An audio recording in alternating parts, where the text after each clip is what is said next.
And so your consciousness can, you think that while you are awake, for example, that your consciousness is here in your house and is here on this Zoom.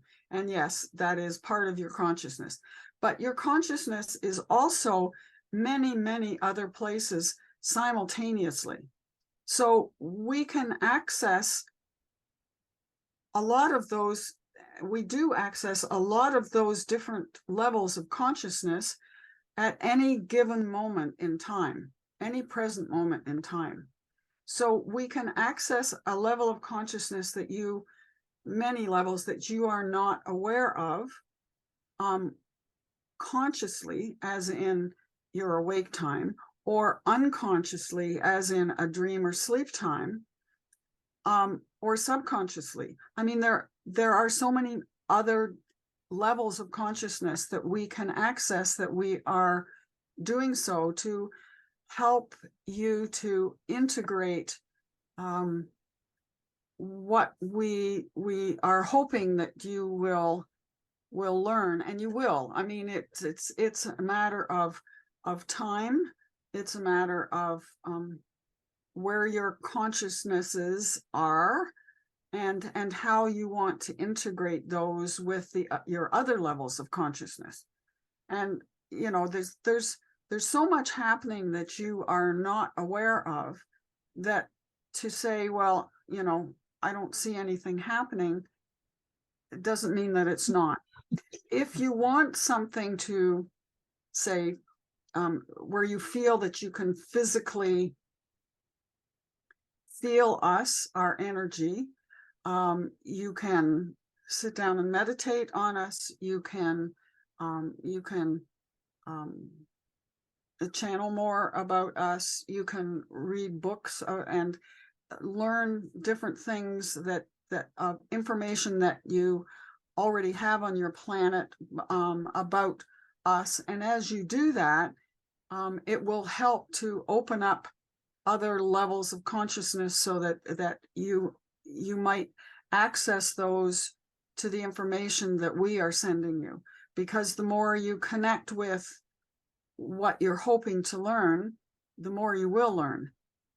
Whether that's a conscious remembering or learning or not, it will still help you to access that knowledge. That is very helpful. I'm going to go back over that, I'm sure, a few times, but yeah, that is starting to sink in. Thank you. So it's I'm not sure that we can explain it any other way. Just to know that, as many others have already told you, that there are so many levels that you're not aware of, that we are tapping into, and at the right time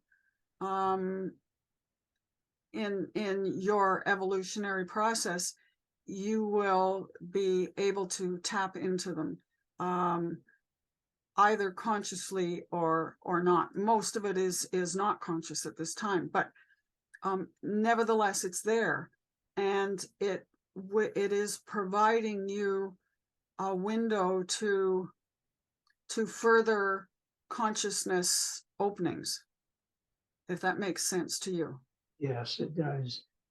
And as you were speaking too, I got the impression that when you were here in the Dark Ages, your purpose was a little different. It was maybe a little more skewed towards having your own experience on Gaia. Am I correct in that, or can you? Yes, it was. Yes, it was. And however, many of us were hoping that we could get through to some of you in a way that we, for the most part, were not able to do. And so that was somewhat disheartening. And of course, because we were in the physical, we thought, I mean, we had our energetics that we brought with us. So, and that, as we've just spoken of, is something that you really can't quite comprehend yet.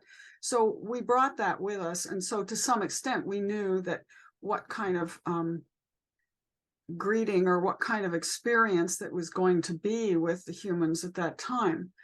But nevertheless, we chose to come into the physical to be physical and experience that, as well as hoping against hope, I guess is what we're saying, that we could have a more of a communication dialogue with the humans at the time. Mhm. In those times, did you operate as sort of a collective mind, or did you have individual leaders? Seems like there was a fairly coordinated effort here. Were you aware of that when you were in the physical? Yes, we were. We had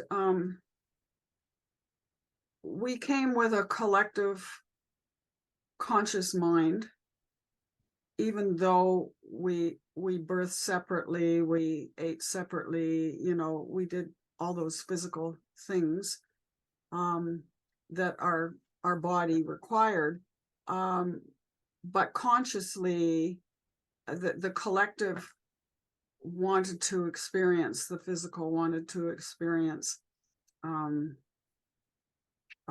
experience being on Gaia and what she had to offer. And so, yes, it was a lot of both, but collectively, from a conscious point of view, it was kind of a blip in our time frame for us here on the planet. Any of the times that we were here, we have been here much more energetically than we have been physically, and even when they say, well, the dragons are back now. Well, we never really left. It's just that we're more back. We're more human beings are more consciously and even subconsciously aware of us now than other times that when we've still been here, if that makes sense to you. It's to say that we're back is not really quite a true statement, because like so many collectives, we've never really left. It's just that we're more present in the collective consciousness, and a lot of that is because of the ascension and because of the times. And so we can offer something very differently energetically that will be taken up than we could offer back then. Well, getting through to humans seems to have been a challenge for you all along, and still is. But if you did have a singular message for humans at this time, what would it be? There are a number of things, but I think what we want to say most importantly is there is so much love. There is so much love coming from each and every one of you, coming from each and every one of your cells, whether they are healthy cells, whether they are sick cells, whether you are healthy, whether you understand us, whether you understand yourselves. Everything is love. And we are here in part to help to teach you how true that is for the individual, for the collective, for the planet, for the universe, for all the beings that are having experiences. And all our beingness is being for love, and it is the love of the all. It is the love of creation. It is the love of knowing how to be love. And it is a huge word. It is a huge task. And yet, once you start to understand that from a cellular energetic perspective, the task is not really a task. It is something that just seeps in and seeps through. And it is something you don't have to work at. But you're not there yet. You think of it as having to learn how to love, learn how to feel that thing that is love.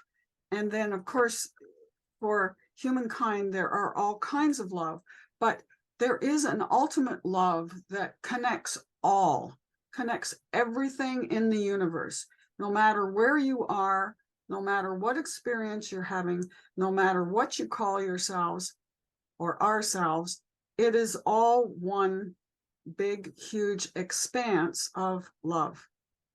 And if you want to look at that as hope, because you're in the ascension and there is so much, we know that there are so many humans that are feeling very discouraged, that there is so much disaster and sadness and grief and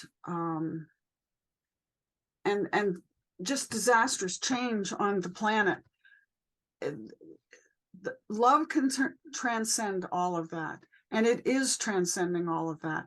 It's just that most of you don't understand how to take that, roll up the package called love, and expand it out into the universe, so that these things that you deal with every day that become fearful or traumatic will not resonate the same with you, because the love will come into that and expand you out of all those emotions into the beingness of love.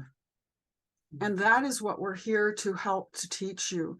That is what so many of the collectives are here to teach. That is what Source is here to teach, that love really is all there is. And as you learn more about what that word truly means, that feeling truly means, then it will be easier and easier for you to access that. I just want to follow this up a little bit to ensure my understanding. The essence of the Creator is, as I understand it, a light energy that vibrates and has qualities about it. Is it fair to say that one of the qualities is love? One of the qualities is information. Another is power. Am I on the right track here? Have I kind of got the ducks in the right order? Well, yes, I guess you could say that from a 3D perspective, but energetically, it's love. I mean, love is power. Love is learning. Love is all encompassing.